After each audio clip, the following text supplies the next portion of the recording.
And I have to say, when I mention now names like Mrs. Merkel, even Vladimir Putin, and so on, they all have been young global leaders of the World Economic Forum. Even Vladimir Putin, and so on, they all have been young global leaders of the World Economic Forum.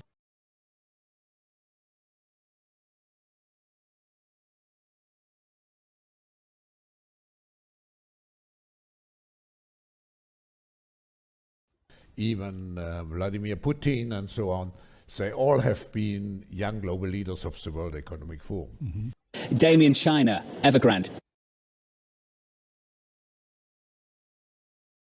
Damien Shiner, Evergrand. Evergrand teeters on the edge of default as 148 million payment falls due. So with the war in the Ukraine threatening World War III, there's certain news items that just piqued my interest. And one of them was the fact that Dr. Malone, creator of the mRNA vaccine, stated that he and his wife attended a conference in early January of 2022, and they heard from CIA insiders stating there was a scheduled Russian limited invasion into Ukraine that was going to happen in the next 6 or 7 weeks. I thought, well, that was pretty clairvoyant of him, especially since we didn't know Russia was going to actually invade until the night before, because they claimed they were not. This is just an aside. If you're wondering why CIA would reveal this to some of their mid-level managers, bureaucrats, well, this is what the CIA does to their friends and family.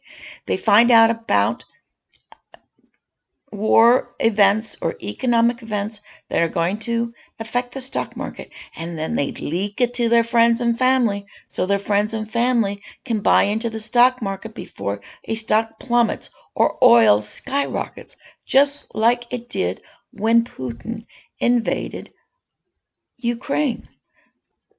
So this is how our global elite kind of spread around a little bit of the wealth.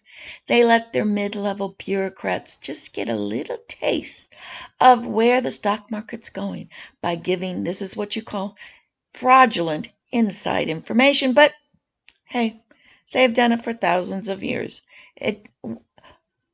We, the peons, the little people, we just have to pay the taxes, be overworked, have 5 jobs, scrub floors, pay more taxes, pay higher gas prices, all because these mid-level bureaucrats and their global masters are stealing all the wealth. But I digress. The second was the news item that Switzerland no longer was neutral and had seized over $80 billion in Swiss bank accounts of Russian oligarchs, making whoever owns those accounts $80 billion richer. And then the third was that within a week, I mean, in lightning record time, the Russians and Ukraine have decided to establish civilian peace zones and other green zones, much like the template in Iraq, where the invading forces of the U.S. went in, built a huge air-conditioned mall with Pizza Huts and McDonald's, and put a huge fence around it to keep all the riffraff peasants and citizens out. And then started to systematically extract all the wealth of Iraq.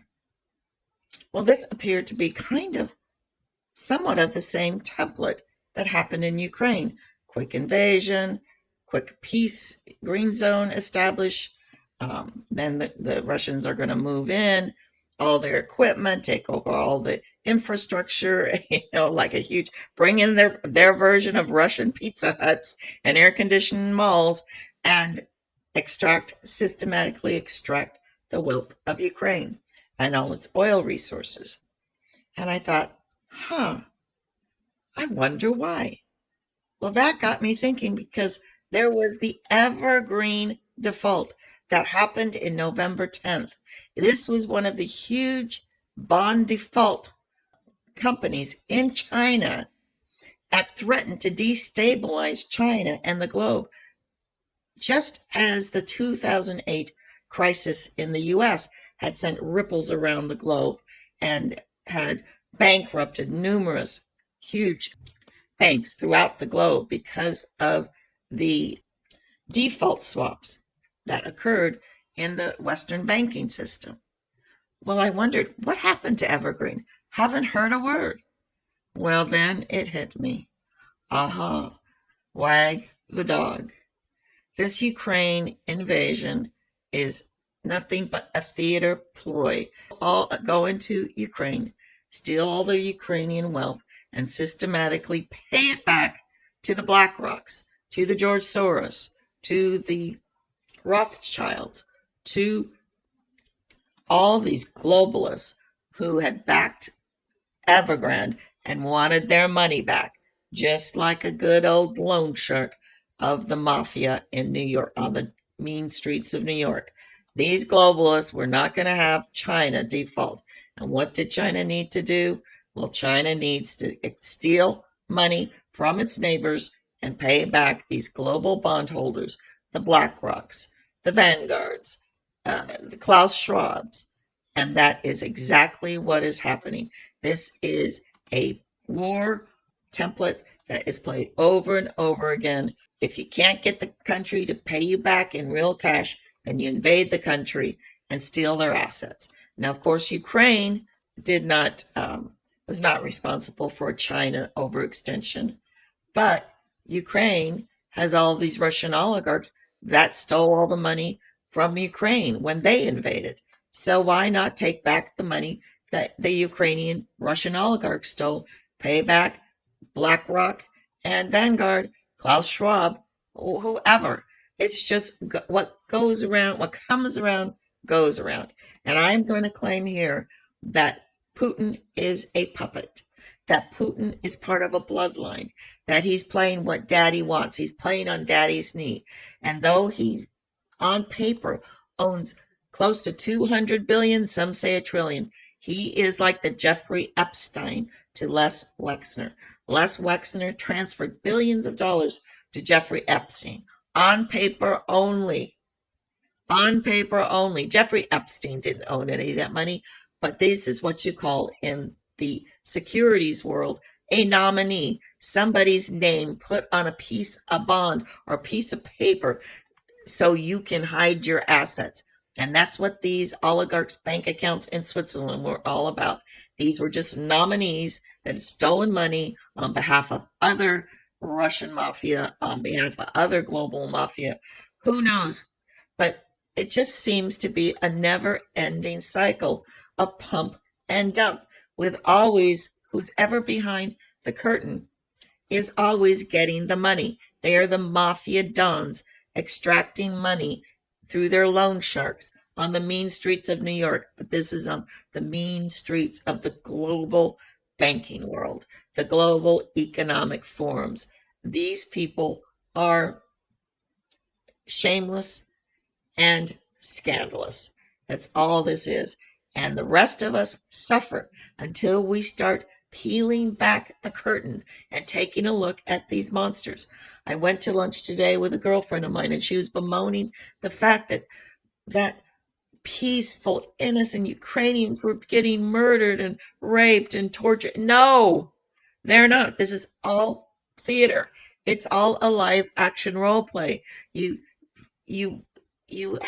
take some old video, splice it together, pretend there's a war, and then you just march right in with Zelenko, President Zelenko, saying, "Come on in, steal back your money. I don't care. As long as I've got my house in Miami, I'm fine."